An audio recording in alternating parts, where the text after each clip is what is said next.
स्वागत है आप सभी का अपने चैनल एकलव्य स्टडी पॉइंट पे। और मेरा नाम है सचिन। और आज की इस वीडियो में हम सभी क्लास 11th की हिंदी कोर्स से जो आपकी कविता है घर की याद, इसकी आसान व्याख्या या इजी एक्सप्लेनेशन आप कह सकते हैं देखने वाले हैं। आइए वीडियो को हम स्टार्ट करते हैं। आपको बता दूं कि अगर आपकी कोई भी समस्या हो तो आप मुझे इंस्टाग्राम पे अपना मैसेज भेज सकते हैं। यूजर नेम आप सभी के सामने लिखा हुआ है।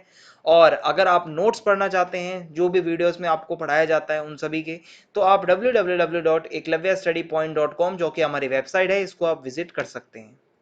तो अब हम स्टार्ट करते हैं अपनी आज की कविता को, घर की याद। ठीक है। और इसका संदर्भ और प्रसंग देख लेते हैं जो काव्यांश पहला है उसके बारे में। ठीक है। तो जो कविता है वो इस तरीके से है कि आज पानी गिर रहा है, बहुत पानी गिर रहा है, रात भर गिरता रहा है, प्राण मन गिरता रहा है। बहुत पानी गिर रहा है, घर नजर में तिर रहा है, घर की मुझसे दूर है जो, घर खुशी का पुर है जो। अब इसमें संदर्भ ऐसा है कि प्रस्तुत पंक्तियां जो है हमारी पाठ्य पुस्तक आरोह भाग 1 में संकलित भवानी प्रसाद मिश्र द्वारा रचित कविता घर की याद से ली गई हैं। और ये हर काव्यांश में सेम रहेगा। प्रसंग इसमें क्या बताया गया है कि कवि जो है वो जेल के अंदर है, वो कारावास के अंदर है, और रात भर बारिश होती है तो उसके कारण उसको अपने घर की याद आती है, और उसी के ऊपर उसने अपनी कविता लिख दी। अब इसकी व्याख्या क्या है? कवि कह रहा है कि आज बाहर बहुत पानी बरस रहा है, अर्थात मूसलाधार बारिश हो रही है, और रात भर हुई इस बारिश ने उसके मन की कोमल भावनाओं को जागृत कर दिया है। उसकी जो पुरानी मेमोरीज हैं वो उसको याद आ रही हैं। ऐसी तेज बारिश में कवि की आंखों के सामने उसका घर तैरता हुआ नजर आने लगता है, अर्थात कारावास में वो जब रहता है, जब वो जेल में रहता है, तो उसको अपने घर और उसके घर के जो सदस्य हैं, जो फैमिली मेंबर हैं, उनकी याद आने लगती है। वह घर जो उससे बहुत दूर है और खुशियों से भरा हुआ है। कहने का मतलब यहाँ पे ये है कि उसके जेल प्रवास के समय भयंकर वर्षा होने के कारण उसे घर की याद आ रही है। जब वो जेल जाता है तो उसको भयंकर बारिश देख के वही अपने घर की याद आने लगती है, और वो कविता लिख रहा है। फिर उसके बाद है काव्यांश 2, घर में चार भाई। ठीक है। घर की घर में चार भाई, मायके में बहन आई बाप के घर, हाय रे परिताप के घर। घर की घर में सब जुड़े हैं, सबकी इतने कब जुड़े हैं, चार भाई चार बहनें, भुजा भाई प्यार बहनें। सो इसमें संदर्भ वही सेम रहेगा। इसमें प्रसंग ऐसा है कि प्रस्तुत पंक्तियों में कवि को अपने घर के सदस्यों की याद आ रही है, जो उसके भाई बहन है उसके बारे में लिखता है।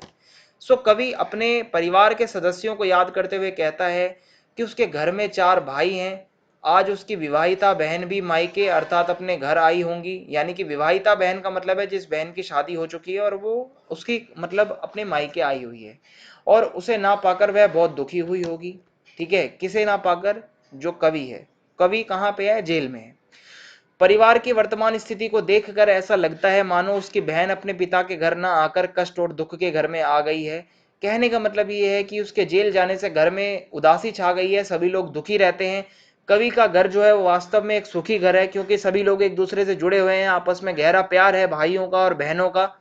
लेकिन वो कवि को याद कर करके सभी लोग बहुत दुखी रहते हैं। काव्यांश 3 क्या है ये पढ़ लेते हैं। और माँ बिन पढ़ी मेरी, दुख में वह गढ़ी मेरी, माँ की जिसकी गोद में सिर, रख लिया तो दुख नहीं फिर। माँ की जिसकी स्नेह धारा का यहाँ तक भी पसारा, उसे लिखना नहीं आता जो कि उसका पत्र पाता। सो संदर्भ वही सेम रहेगा। प्रसंग में यहाँ पे कवि अपनी माँ को याद करता है जेल में बैठकर, कि जो उसकी माँ है वो पढ़ी लिखी नहीं है, वो भी दुख में होगी। ठीक है। और जिसकी गोद में सर रखकर सभी दुख जो है वो चले जाया करते थे, यही उसको याद आता है। और इसमें व्याख्या ये है कि कवि कहता है कि उसकी माँ पढ़ी लिखी नहीं है, मैं उसके जेल जाने के कारण दुखी है। ठीक है। यानी कि कवि के जेल जाने के कारण वो दुखी है। वह अपनी माँ की ममता का उल्लेख करते हुए कहता है कि उनकी गोद में सिर रखने से उसके सारे दुख कष्ट दूर हो जाते थे। और कवि आगे कहता है कि माँ के प्यार की धारा का प्रसार बहुत दूर दूर तक फैला है, कि और यहाँ तक कि माँ का प्यार जो है उसकी धारा जेल तक भी आ रही है बारिश बनकर। कवि कहता है कि उसकी माँ पढ़ी लिखी नहीं है, जिस कारण उसे वो पत्र भी नहीं लिख सकती, इसलिए उसे अपनी माँ का कोई पत्र प्राप्त नहीं हो सकता, यानी कि वो कोई लेटर वगैरह भी नहीं लिख सकती। काव्यांश 4 है। पिताजी जिनको बुढ़ापा एक क्षण भी नहीं व्यापा, जो अभी भी दौड़ जाएं, जो अभी भी खिलखिलाएं, मौत के आगे ना हिचके, शेर के आगे ना बिचके, बोल में बादल गरजता, काम में झंझा लरजता। संदर्भ वही सेम चलेगा। प्रसंग में ये बताया गया मतलब बताया गया है कि पंक्तियों के अंदर इन लाइनों में कवि अपने पिता की विशेषताएं बताते हैं कि वो बूढ़े तो हैं लेकिन आज भी वो मतलब दौड़ सकते हैं, अच्छे से खिलखिलाते हैं, मौत से डरते नहीं है, शेर से भी नहीं डरते। वो बहुत ही मतलब बढ़ा चढ़ा के यहाँ पे विशेषताएं बता रहे हैं कि कवि कहता है कि घर पर मेरे पिताजी हैं, वो बूढ़े हो चुके हैं, बुढ़ापे का उन पर कोई प्रभाव नहीं दिखता, आज भी उनका दिल नौजवानों जैसा है, उनके अंदर साहस है, उत्साह है, ठीक है, खिलखिलाकर वो हंसते हैं और युवाओं के जैसे ही आज भी उनके अंदर चुस्ती फुर्ती है। कहने का भाव ये है कि वो प्रसन्नता से भरे हुए हैं। और कवि ये भी कहता है कि मतलब उनका हृदय इतना साफ है और मतलब वो मौत के सामने भी डटकर खड़े हो सकते हैं, शेर के सामने आने पर भी वो कभी डरते नहीं है। कहने का मतलब है कि उम्र का प्रभाव उनके किसी भी कार्य पर नहीं पड़ता। ठीक है, यहाँ पे वो अपने पिता की बहुत ही ज्यादा विशेषताएं बताते हैं। काव्यांश 5 है। आज गीता पाठ करके दंड 260 करके खूब मुगदर हिला हिला लेकर मूठ उनकी मिला लेकर जबकि नीचे आए होंगे नैन जल से छाए होंगे, हाय पानी गिर रहा है घर नजर में तिर रहा है। संदर्भ वही है। प्रसंग में ये बताया गया है कि कवि बताते हैं कि पिता जो है उनके वो याद कर रहे होंगे, जो डेली अपना रूटीन का काम करने के बाद वो अपने बेटे को याद कर रहे होंगे, कैसे वो गीता का पाठ करते हैं, फिर योगासन कुछ करते हैं और उसके बाद जब वो जाते हैं तो उनकी आंखें भर आई होंगी। ये कवि बता रहे हैं कि कवि जो है यहाँ पे कवि अपने पिता को याद करते हुए कहता है कि पिताजी जब रोज की तरह श्रीमद भगवत गीता का पाठ करके तथा 260 दंड बैठक लगाकर मुझे याद करके जब वो बैठे होंगे तो उनकी आंखें भर आई होंगी, अर्थात वो इमोशनल हो गए होंगे, मुझे अपने पास ना पाकर बहुत व्याकुल हो गए होंगे, परेशान हो गए होंगे। और इन सब बातों की स्मृति का मतलब जो है वो कवि को परेशान करती है। ये सब बातें याद कर करके कवि परेशान हो जाता है और बरसते पानी में कवि को अपने घर की याद सताने लगती है। काव्यांश 6। चार भाई चार बहिनें भुजा भाई प्यार बहिनें खेलते या खड़े होंगे नजर उनको पड़े होंगे, पिताजी जिनको बुढ़ापा एक क्षण भी नहीं व्यापा रो पड़े होंगे बराबर पांचवें का नाम लेकर। संदर्भ वही है। प्रसंग में यह बताया जाता है कि कवि अपने पिता और सदस्यों को याद करके भावुक हो जाता है कि मेरे भाई बहन खेल रहे होंगे, मेरे पिता जो हैं मुझे वहां पे ना पाकर बहुत ज्यादा भावुक हो गए होंगे। ठीक है, कैसे है यहाँ पे बताया हुआ देखते हैं। कवि अपने भाई बहनों को याद करते हुए कहता है कि बहनें हैं और उसके भाई जो हैं वो भुजा के समान है, ठीक है, और सहयोगी और कर्मठ हैं, बहनें प्रेम का प्रतीक हैं। इस समय जब उसके घर में उसके भाई बहन खेल रहे होंगे या खड़े होंगे तो उसके पिताजी की नजर उन पर आवश्यक होगी और वो देखकर प्रसन्न हो रहे होंगे, लेकिन कवि को वहां पर ना पाकर बहुत ज्यादा आंसू भी बहा रहे होंगे। काव्यांश 7। पांचवा मैं हूं अभागा जिसे सोने पर सुहागा, पिताजी कहते रहे हैं प्यार में बहते रहे हैं, आज उनके स्वर्ण बेटे लगे होंगे उन्हें हेटे, क्योंकि मैं उन पर सुहागा बंदा बैठा हूं अभागा।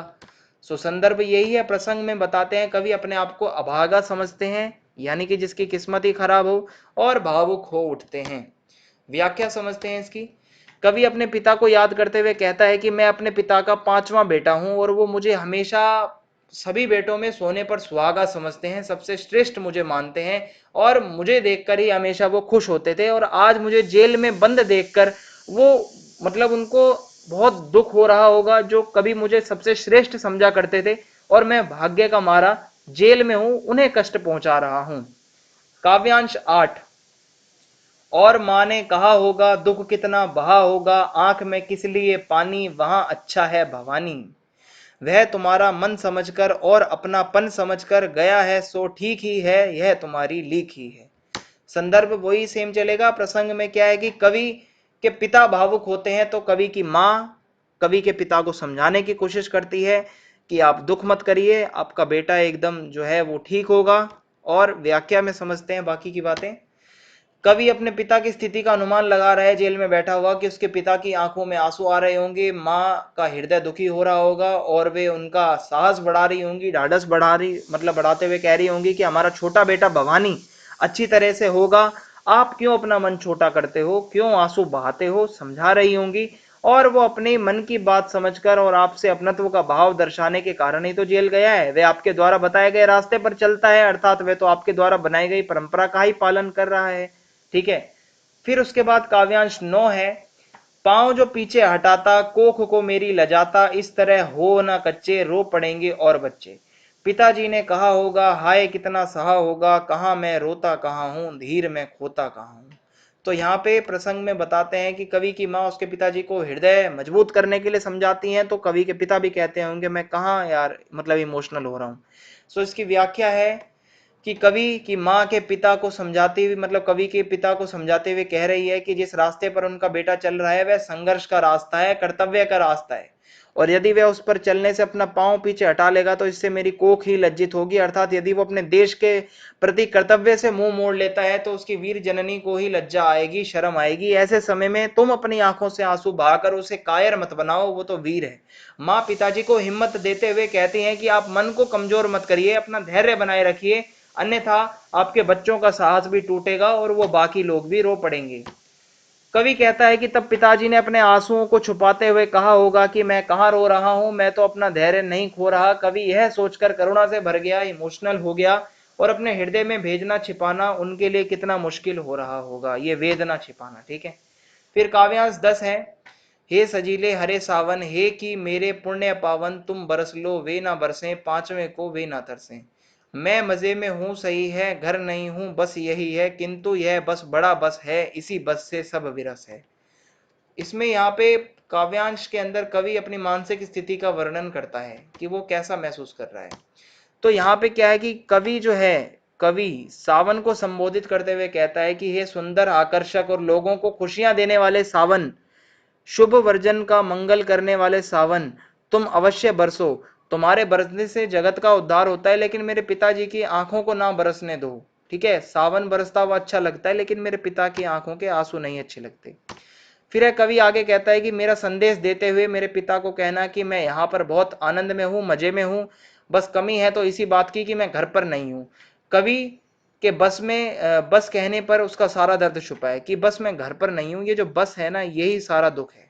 ठीक है, कवि स्वयं को ही संबोधित करते हुए कहता है कि मैंने उन्हें ढांढस बताने मतलब बढ़ाने के लिए तो कह दिया कि बस घर पे नहीं हूं, परंतु घर से अलग होकर बहुत मुश्किल है रहना, यहाँ पे नर्क की तरह मैं रह रहा हूं। काव्यांश 11।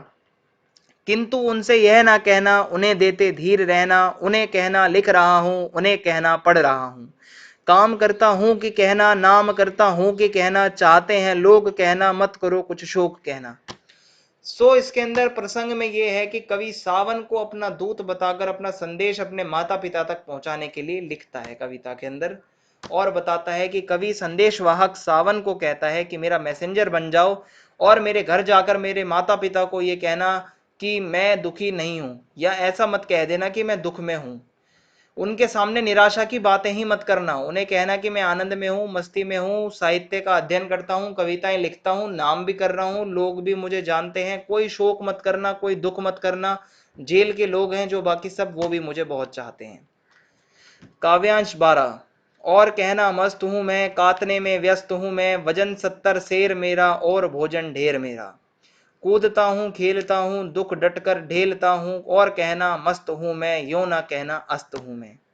सो फिर यहाँ पे कवि बताते हैं कि अपना संदेश भेजते हुए कहते हैं सावन को कि कवि सावन से कहते हैं कि यह सावन, हे सावन तुम मेरे माता पिता से कहना मैं यहाँ गांधी जी के निर्देश पर सूत काटता हूँ, मैं यहाँ खूब खाता पीता हूँ, मेरा वजन 70 शेर हो गया है।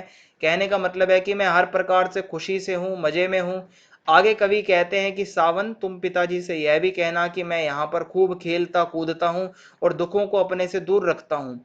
तुम उनसे कहना कि मैं हमेशा मस्त और निश्चिंत रहता हूँ, लेकिन तुम ये कभी मत कहना कि मैं उदास रहता हूँ।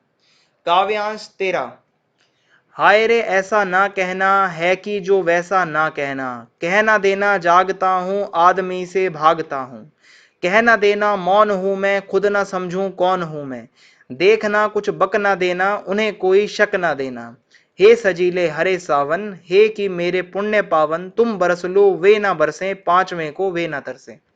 सो यहाँ पे फिर ये कवि अपनी वही सब मतलब अपने संदेश भेज रहा है, अपने जो भी उनकी वहां पे परिस्थितियां हैं वो सब बता रहा है कवि इसके अंदर, कि कवि सावन को निर्देश दे रहा है कि तुम उनसे ये मत कह देना कि मैं चुपचाप रहता हूँ, सभी से डरता हूँ, मुझे नींद नहीं आती, आदमियों को देखकर मुझे डर लगता है। हे सावन, मेरे पिताजी के सामने सोच समझ कर बोलना, कुछ भी ऐसा मत कहना कि जिनसे उनको दुख हो जाए। फिर उसके बाद आगे है कि तुम उन्हें मेरे कष्टों के बारे में मत बताना, और मेरे मंगल कामना करने वाले मित्र, तुम जितना चाहो बरस लो, लेकिन मेरे पिता की आंखों से आंसू नहीं बरसने चाहिए।